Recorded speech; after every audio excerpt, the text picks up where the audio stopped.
उत्पत्ति की किताब 17 अध्याय का 5वां वचन कहता है, सो अब से तेरा नाम इब्रान न होगा परंतु तेरा नाम इब्राहिम होगा, क्योंकि मैंने तुझे जातियों के समूह का मूल पिता ठहरा दिया है।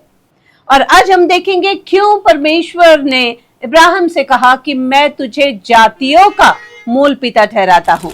हाय प्रेज द लॉर्ड, मैं पास्टर मेरी डिक्रूज फिर एक बार आपके सामने आज हम 9वें एपिसोड को लेके आपके सामने आए हैं। और आज हम जो टॉपिक को देख रहे हैं, जो सीक्रेट को देख रहे हैं, उत्पत्ति की किताब 12 अध्याय का 2 वचन में परमेश्वर ने इब्राहिम से एक वाचा बांधी और उससे कहा, मैं तुझसे एक बड़ी जाति बनाऊंगा और तुझे आशीष दूंगा। पहले परमेश्वर कहता है कि मैं तुझसे एक बड़ी जाति बनाऊंगा, और 17 अध्याय का 5वें वचन में कहता है कि मैं तुझे जातियों का मूल पिता तू कहलाएगा। क्यों यहाँ पे दोनों अलग अलग बात है? परमेश्वर कहता है मैं तुझसे एक जाति बनाऊंगा, बाद में परमेश्वर कहता है कि तू जातियों का पिता होगा।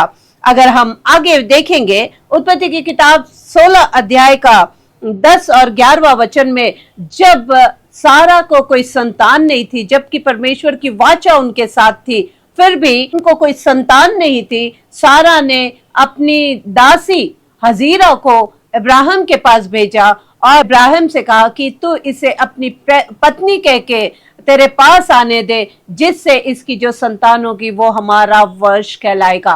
और जब हजीरा गर्भवती हुई, उसके कारण जब वो सारा और उन दोनों के बीच में न बन पाई, और जब सारा से हजीरा दूर चले गई, उस समय परमेश्वर की वाचा जो हजीरा के पास पहुंची वो ये है। उत्पत्ति की किताब 16 अध्याय का 10 और 11वां वचन में लिखा गया, यहोवा के दूतों ने उससे आकर कहा, मैं तेरे वंश को बढ़ाऊंगा, यहाँ तक कि बहुताया के कारण उसकी गणना ना हो सकेगी। यहोवा के दूत ने उससे कहा, देख तू गर्भवती है तो पुत्र जनेगी, सो उसका नाम इश्माइल रखना, क्योंकि यहोवा ने तेरे दुख को निश्चय सुन लिया है। और उत्पत्ति की किताब 17 अध्याय का 19वां वचन में परमेश्वर इब्राहिम से कहता है, तब परमेश्वर ने कहा, निश्चय तेरी पत्नी सारा तुझसे एक पुत्र जनेगी और उसका नाम तो इजाक रखना, और मैं उसके साथ एक वाचा बांधूंगा, उसके पश्चात तेरा वंश के लिए वो युगान युग रहेगा। परमेश्वर हजीरा को कहता है कि तू एक पुत्र को जन्मेगी, उसका नाम इस्माइल होगा।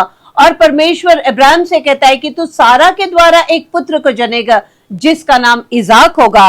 और यहाँ पे ये दो जाति, अलग अलग जातियों की शुरुआत होती है। और जब परमेश्वर की ओर से जो वाचा सारा से पूरी होती है, उसने इजाक को जन्म दिया, इजाक के द्वारा एक नया वंश शुरू हुआ, वैसे ही हजीरा के द्वारा एक दूसरा वंश चालू हुआ, एक अलग जाति चालू हुई, जिससे इजाक की एक जाति और हजीरा के द्वारा जो इस्माइल जन्म हुआ उसकी एक जाति शुरू हुई। इसीलिए परमेश्वर का वचन यहाँ पे बदलता है कि तू जातियों का मूल पिता होगा। एक और वचन को हम देखेंगे, उत्पत्ति की किताब 21 अध्याय का 13 वचन में लिखा गया, दासी के पुत्र से भी एक जाति उत्पन्न करूंगा, इसलिए वो तेरा वंश होगा। और ये परमेश्वर का वचन है कि उसके दासी के द्वारा जो पुत्र होगा उससे एक अलग जाति, उससे जो पुत्र उत्पन्न होगा उससे एक अलग जाति होगा, लेकिन वंश वो इब्राहिम का होगा। उठ, अपने लड़के को उठा और उसे संभाल ले, क्योंकि मैं उसके द्वारा एक बड़ी जाति बनाऊंगा।